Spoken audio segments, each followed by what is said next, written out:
Super star Rajinikanth அவர்களோட பாபா திரைப்படத்தை வந்து 20 வருஷம் கழிச்சு ரீரிலீஸ் பண்ணியிருக்காங்க.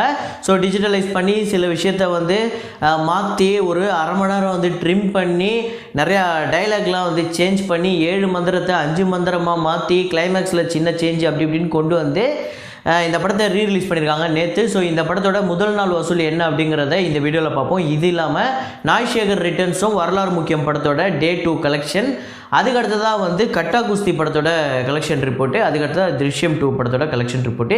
இது இல்லாமல் நம்ம வழக்கமாக ஒரு பழைய கிளாசிக் திரைப்படத்தோட வசூலையும் பார்ப்போம். ஸோ அப்படி இந்த வீடியோவில் நம்ம பார்க்க போகிற படம் வந்து 91 திரைக்கு வந்து ஒரு வருஷத்துக்கு மேலே பயங்கரமாக வந்து போட்டு ஓடின சின்ன தம்பி படத்தோட கலெக்ஷன் ரிப்போர்ட்டு. ஸோ இன்றைக்கி காலகட்டத்துக்கு அன்றைக்கி கலெக்ஷனை வந்து இன்றைக்கி வேல்யூக்கு எவ்வளோ வருது அப்படிங்கிறதையும் பார்ப்போம். ஸோ இது இல்லாமல் கர்நாடகாவில் பயங்கரமான ஒரு கலெக்ஷன் எடுத்த 10 திரைப்படம் top 10 Tamil movie Karnataka highest grosser films அப்படிங்கிற லிஸ்ட்டையும் எடுத்து வந்திருக்கேன். ஸோ அதையும் இந்த வீடியோவில் பார்க்கலாம். ஸோ வீடியோக்குள்ள போகிறதுக்கு முன்னாடி நம்ம சேனலை நீங்கள் சப்ஸ்கிரைப் பண்ணல அப்படின்னா பண்ணிவிடுங்க, பக்கத்தில் இருக்க பெல் ஐகானை அப்படியே ப்ரெஸ் பண்ணிவிடுங்க. வாங்க வீடியோக்குள்ளே போகலாம். நிறைய பேர் வீடியோ பார்க்குறீங்க, ஆனால் லைக் அப்படிங்கிறத ப்ரெஸ் பண்ண மறந்துடுறீங்க. தயவு செஞ்சு லைக்கை வந்து மறக்காமல் ப்ரெஸ் பண்ணிவிடுங்க. அப்புறம் சப்ஸ்கிரைப் அப்படிங்கிற பட்டனையும் அமுக்கிடுங்க. ஸோ Drishyam 2 படத்தோட Day 23 கலெக்ஷன் பார்த்திங்க அப்படின்னா இந்தியாவில் வந்து 5,30,00,000, ஓவர்சீஸில் பார்த்திங்க அப்படின்னா 85 லட்சமும், டோட்டலாக பார்த்திங்க அப்படின்னா 6,15,00,000 வந்து வசூல் பண்ணியிருக்கு.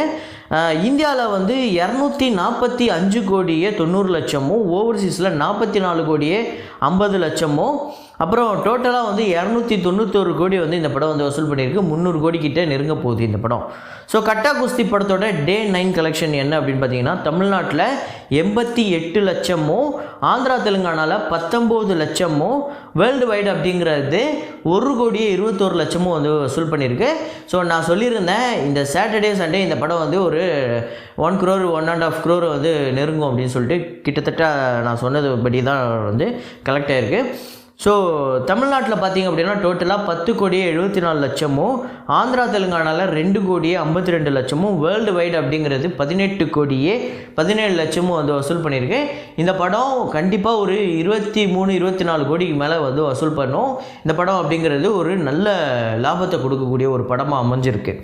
ஸோ நாய் சேகர் ரிட்டர்ன்ஸ் இந்த படத்தோட Day 2 கலெக்ஷன் பார்த்திங்க அப்படின்னா தமிழ்நாட்டில் 1,45,00,000, வேர்ல்டு வைடு அப்படிங்கிறது 1,80,00,000 வந்து வசூல் பண்ணியிருக்கு. முதல் நாள் வசூலோட 2வது நாள் வசூல் வந்து ரொம்ப கம்மியாக இருக்குது. தமிழ்நாட்டில் 2 நாள் கலெக்ஷன் அப்படிங்கிறது 3,10,00,000, வேர்ல்டு வைடு அப்படிங்கிறது 3,90,00,000 வந்து வசூல் பண்ணியிருக்கு 2 நாள் வசூல்.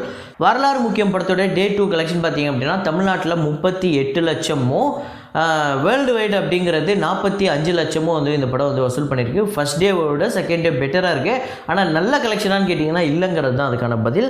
வரலாறு முக்கியம் படத்தோட டோட்டல் கலெக்ஷன் அப்படிங்கிறது 70 லட்சம் தமிழ்நாட்டிலையும் 85 லட்சம் வேர்ல்டு வைடு அப்படிங்கிறது கலெக்ட் பண்ணியிருக்கு. ஸோ இந்த படம் இதுக்கப்புறம் பெருசாக எப்படி போக போகுது அப்படிங்கிறது தெரில, ஏன்னா ரிவ்யூவுமே பெருசாக வரல. பாபா ரீரிலீஸ் ஸோ 20 வருஷம் கழிச்சு ஒரு படம் ரிலீஸ் ஆகுது. அப்போவே அந்த படம் வந்து சரியாக ஓடாத ஒரு திரைப்படம் தான். இப்போ ஏன் இந்த படத்தை வந்து ரிலீஸ் பண்ணுறாங்க அப்படிங்கிற ஒரு பெரிய கேள்வி வருது. ஸோ அந்த டைமில் இந்த படம் ஓடாததுக்கு நிறைய காரணங்கள் வந்திருக்கும். ஸோ இந்த டைமில் இவங்க ரிலீஸ் பண்ணுறதுக்கும் நிறையா காரணம் இருக்குது. என்ன அப்படின்னா இந்த டைமில் இவங்க ரிலீஸ் பண்ணுறதுக்கு இப்போ ரீசெண்டாக கார்த்திகேயா 2 இருக்கட்டும், அதுக்கடுத்ததாக இப்போ ரீசெண்டாக காந்தாரா படம் வந்து ஒரு பயங்கரமான ஒரு வெற்றி திரைப்படமாக அமைஞ்சதாக இருக்கட்டும், 400 கோடிக்கு மேலே வசூல் பண்ணதாக இருக்கட்டும். ஸோ ஒருவேளை இந்த டைமில் இந்த மாதிரி ஒரு ஆன்மீகமான ஒரு திரைப்படம் வந்து வந்ததுன்னா மக்களுக்கு வந்து கொஞ்சம் இந்த காலத்தில் இருக்க மக்கள் வந்து ரசிக்கிறாங்க போல் அப்படின்னு சொல்லிட்டு இந்த படத்தை ரிலீஸ் பண்ணியிருக்காங்க. ஸோ நிறையா மறுபடியும் ரீஒர்க் பண்ணியிருக்காங்க. நிறையா டப்பிங்லேருந்து எடிட்டிங்லேருந்து ஒரு அரை மணி நேரம் கிட்ட தூக்கியிருக்காங்க. 7 மந்திரத்தை 5 மந்திரமாக, ஸோ கிளைமேக்ஸில் அப்படின்னு சொல்லிட்டு நிறைய விஷயம் பண்ணியிருக்காங்க. முதல் நாள் கலெக்ஷன் அப்படிங்கிறது தமிழ்நாட்டில் 80 லட்சம் வந்து இந்த படம் வந்து வசூல் பண்ணியிருக்கு. கர்நாடகாவில் 7.5 லட்சம் வந்து வசூல் பண்ணியிருக்கு, 7,50,000. ரெஸ்ட் ஆஃப் இந்தியாவில் 5 லட்சம், ஓவர்சீஸில் வந்து 50 லட்சம். டோட்டலாக வந்து 1,42,00,000 வந்து இந்த படம் வந்து முதல் நாள் வசூல் எடுத்திருக்கு. ஆனால் ரஜினி ரசிகர்கள் பயங்கரமாக இந்த படத்தை வந்து கொண்டாடுறாங்க அப்படிங்கிறது தான் உண்மை. இவங்க எதிர்பார்த்த கலெக்ஷன் அப்படிங்கிறது முதல் நாள் கலெக்ஷன் ஒரு 3-4 கோடி வரும் அப்படின்னு எதிர்பார்த்துருக்காங்க. தமிழ்நாட்டில் மட்டுமே 2 கோடி கிட்ட எதிர்பார்த்துருக்காங்க. ஆனால் எதிர்பார்த்த வசூல் இல்லை அப்படிங்கிறது தான் பாபா ரீரிலீஸோட Day 1 கலெக்ஷன் சொல்லுது. ஸோ அதுக்கடுத்து தான் நம்ம வழக்கமாக வந்து ஒரு பழைய படத்தோட கலெக்ஷன் ரிப்போர்ட்டும் அதோட இன்றைக்கி வேல்யூ என்ன வந்து கலெக்ஷன் எடுத்திருக்கு அப்படிங்கிறதையும் நம்ம கன்வெர்ட் பண்ணுவோம். ஸோ அப்படி சின்ன தம்பி படத்தோட 1991 இந்த படத்தோட கலெக்ஷன் என்ன அப்படின்னு பார்த்தீங்கன்னா, பாக்ஸ் ஆஃபீஸ் டோட்டலாக வேர்ல்டு வைடு அப்படிங்கிறது 9,20,00,000 எப்போ 1991. ஸோ இந்த படத்தோட கலெக்ஷனை தான் நம்ம தளபதி வந்து பிரேக் பண்ணிச்சு. 14.75 crore வந்து கலெக்ட் பண்ணிச்சு. ஸோ அந்த வருஷத்தோடைய மிகப்பெரிய வெற்றி தளபதி அப்படின்னு சொல்லலாம்.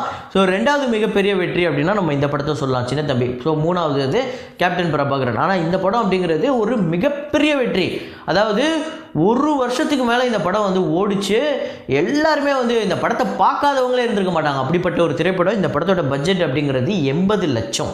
ஸோ இன்ஃப்ளேஷன் கால்குலேட்டர் படி கன்வெர்ட் பண்ணி பார்த்தா இன்னைக்கு இந்த படம் வந்து பட்ஜெட் 80 லட்சத்தை இன்னைக்கு கன்வெர்ட் பண்ணால் 7 கோடியாகவும் 9,20,00,000 பாக்ஸ் ஆஃபீஸ் கலெக்ஷனை இன்னைக்கு கன்வெர்ட் பண்ணால் 84 கோடியாகவும் கன்வெர்ட் ஆகுது. உண்மையிலே இது மிகப்பெரிய வெற்றியாக இருக்கு. ஐயோ, அதுவும் இல்லாமல் இந்த படம் வந்து ஒரு வருஷத்துக்கு மேலே ஓடினதுனால, அதாவது அந்த டைமில் எல்லாருமே இந்த படத்தை பற்றி தான் பேசுவாங்க. அந்த அளவுக்கு இந்த படம் ஒரு மிகப்பெரிய வெற்றி. வசூல் ரீதியாக மட்டும் இல்லை, இந்த படம் நிறையா அவார்டை வாங்கி குமிச்சுது. அதில் முக்கியமாக தமிழ்நாடு ஸ்டேட் ஃபிலிம் அவார்டு பார்த்திங்க அப்படின்னா பெஸ்ட்டு ஃபிலிமில் வந்து ஃபஸ்ட்டு பிளேஸ் வந்து இந்த படம் வந்து இது பண்ணிச்சு. ஸோ கே பாலுக்கு வந்து அந்த ப்ரொடியூசருக்கு வந்து அந்த படத்துக்கு பெஸ்ட்டு ஃபிலிம்னு சொல்லிட்டு அவார்டு கொடுத்தாங்க. பெஸ்ட்டு டைரக்டர் வந்து P Vasu, lead role best male actor lead role வந்து பிரபுக்கு, பெஸ்ட் ஆக்ட்ரஸ் லீட் ரோல் வந்து குஷ்புக்கு, அப்புறம் வந்து பிளேபேக் சிங்கர் மனோக்கு, அப்புறம் ஸ்வர்ணலதாக்கு கொடுத்துருக்காங்க. அப்புறம் டிகேஎஸ் பாபு கோரியோகிராஃபர். ஸோ இந்த படத்துக்கு மொத்தம் 7 award Tamil Nadu state film award மட்டுமே வாங்கியிருக்கு. அந்தளவுக்கு ஒரு தரமான சம்பவம் பண்ண படம்.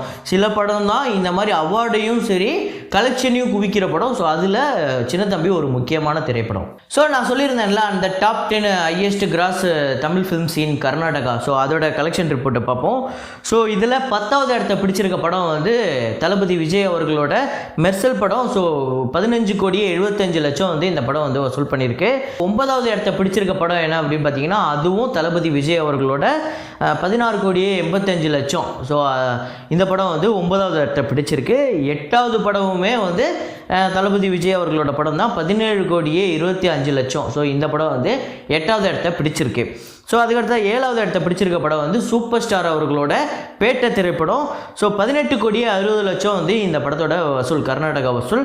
ஸோ இந்த படம் வந்து 7வது இடத்த பிடிச்சிருக்கு. ஸோ 6வது இடத்த பிடிச்சிருக்க படம் என்ன படம் அப்படின்னு பார்த்தீங்கன்னா 19,40,00,000. ஸோ இந்த படம் வந்து தர்பார், சூப்பர் ஸ்டார் அவர்களோட தர்பார் படம். பெருசாக வந்து போகலை, ஆனால் கர்நாடகாவில் ஒரு மிகப்பெரிய ஓப்பனிங் இருந்திருக்கு. ஸோ அதனால தான் 19 கோடி கிட்ட இந்த படம் வந்து வசூல் பண்ணியிருக்கு. ஸோ 5வது இடத்த பிடிச்சிருக்க படம் என்ன படம் அப்படின்னு பார்த்தீங்கன்னா தளபதி விஜய் அவர்களோட பிகில். இந்த படம் வந்து 19,75,00,000. இந்த படம் வந்து 5வது இடத்த பிடிச்சிருக்கு. ஸோ பிகியில் வந்து கர்நாடகாவில் மட்டும் இல்லை, எல்லா ஸ்டேட்லேயுமே மிகப்பெரிய வசூல் எடுத்த திரைப்படம். அதுக்கடுத்ததான் 4வது இடத்த பிடிச்சிருக்க படம் என்ன படம் அப்படின்னு பார்த்தீங்கன்னா விக்ரம். ஸோ விக்ரம் வந்து உங்களுக்கே தெரியும், ஹிந்தியை தவிர எல்லா லாங்குவேஜ்லையுமே வேறு லெவலில் இட்டு. ஸோ 26,25,00,000 வந்து விக்ரம் படம் வந்து வசூல் பண்ணியிருக்கு. ஸோ அதுக்கடுத்ததாக பொன்னியின் செல்வன். இந்த படம் வந்து 28 கோடிக்கு மேலே வந்து வசூல் பண்ணியிருக்கு. ஸோ இதுதான் 3வது இடத்த பிடிச்சிருக்கு. அதுக்கடுத்ததான் 2வது இடத்த பிடிச்சிருக்க படம் வந்து கபாலி, சூப்பர் ஸ்டார் அவர்களோட கபாலி படம் தான் வந்து 2வது இடத்த பிடிச்சிருக்கு. 29,15,00,000 வந்து இந்த படம் வந்து வசூல் பண்ணியிருக்கு. ஸோ முதல் இடத்த பிடிச்சிருக்க படம் சூப்பர் ஸ்டார் அவர்களோட 2.0. ஸோ இந்த படம் வந்து ஒரு மிகப்பெரிய ஓப்பனிங் இருந்துங்க. கிட்டத்தட்ட கர்நாடகாவில் ஃபஸ்ட் டே கலெக்ஷனே 10 கோடி கிட்ட அப்படின்னு போச்சுன்னு சொன்னாங்க. உண்மையிலே அது மிகப்பெரிய விஷயம். ஸோ 46,20,00,000 வந்து கர்நாடகாவில் இந்த படம் வந்து அங்கே மட்டுமே வசூல் பண்ணியிருக்கு. ஸோ இந்த 10 இடத்துல நம்பர் 1 பொசிஷனை பிடிச்சிருக்க படம் வந்து 2.0. ஸோ கர்நாடகாவில் நீங்கள் ஒருவேளை பெங்களூரில் இருந்தீங்க அப்படின்னா இந்த படங்களில் எந்த படத்தை நீங்கள் நிறையா டைம் வந்து தேட்டரில் போய் பார்த்துருக்கீங்க? ஸோ பெங்களூரில் இருக்கக்கூடிய சில பேர், நிறைய பேர் நம்ம இதில் வந்து ஃப்ரம் பெங்களூர் அப்படின்னு சொல்லிட்டு நிறைய பேர் போட்டுட்ருக்கீங்க. ஸோ நீங்கள் எத்தனை பேர் பெங்களூரில் இருக்கீங்க? இந்த படங்கள்லாம் வந்து எத்தனை டைம் அங்கே பார்த்துருக்கீங்க அப்படிங்கிறத கமெண்ட்டில் போடுங்க. ஸோ இதே மாதிரி ஒரு வீடியோவில், இதே மாதிரி ஒரு கலெக்ஷன் ரிப்போர்ட்டில் மீண்டும் நான் உங்களை சந்திக்கிறேன். Signing off, Rahman.